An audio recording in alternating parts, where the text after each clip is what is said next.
There is a lot to update on this Thursday, but we begin with the new image just released by the FBI. It is a person of interest in the assassination of popular conservative activist and Turning Point USA co-founder Charlie Kirk.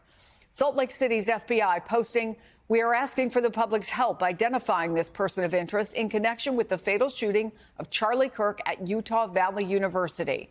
The number to call, 1-800-CALL-FBI." This latest bit of evidence from investigators who also revealed they've recovered a high-powered rifle near the scene. The FBI laboratory will be analyzing this weapon. Investigators have also collected footwear impression, a palm print, and forearm imprints for analysis. The targeted attack unfolded in front of an estimated 3,000 people at Utah Valley University on Wednesday, where Kirk was hosting the first stop of a multi-campus fall semester college tour.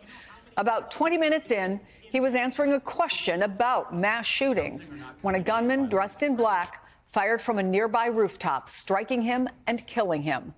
Kirk was 31 years old, married. He has 2 young children. NBC's Aaron Gilchrist is reporting from Orem, Utah.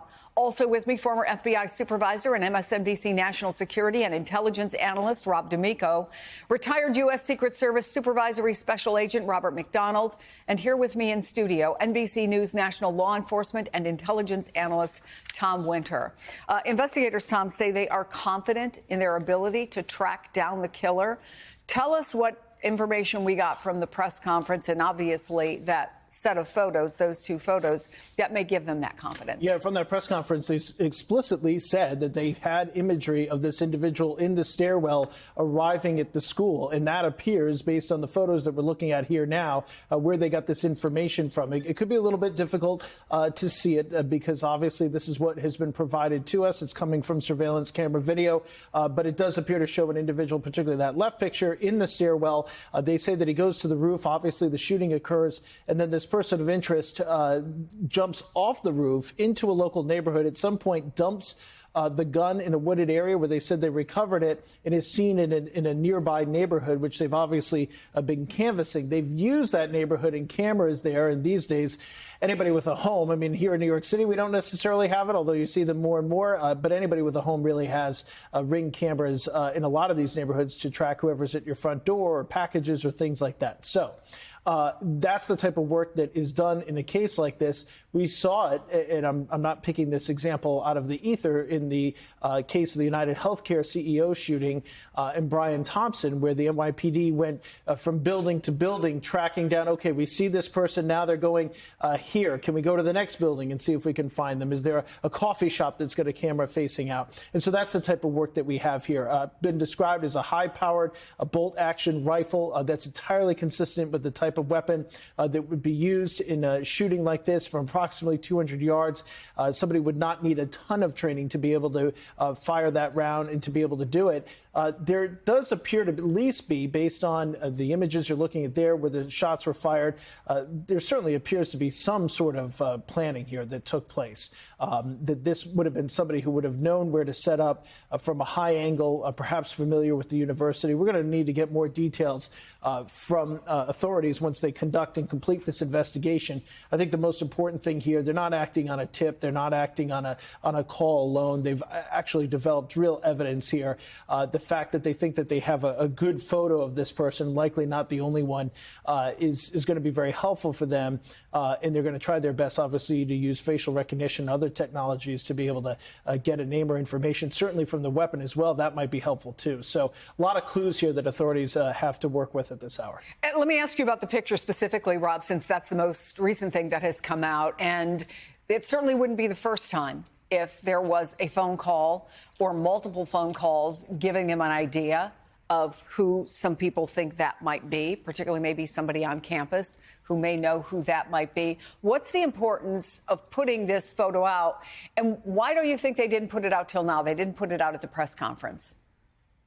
I think they really wanted a vet to see if they could identify the person. Once you put it into the public, you can't undo that. And now you have a bunch of people who are looking for him. This is a very contentious thing. people could think to take things into their own hands in matters of interfering with the investigation. So I think they wanted a vet to make sure that they had the right person in that photo that they could identify.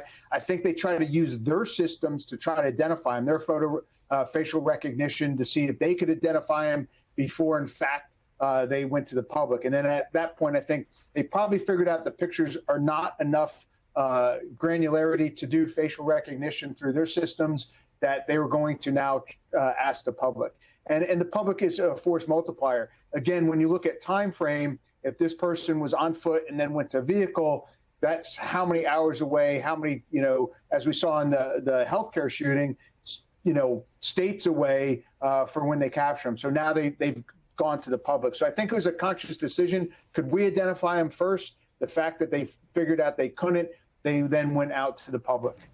There's a second part of this, right, Rob? It isn't necessarily just, does he look like someone I know or I have seen around, but you have a shirt that seems to be very specific. You have a type of sunglasses that seem to be perhaps identifiable. You have a hat. So there are other ways in which members of the public may be able to say, oh, look at that. I know that that might be him, right?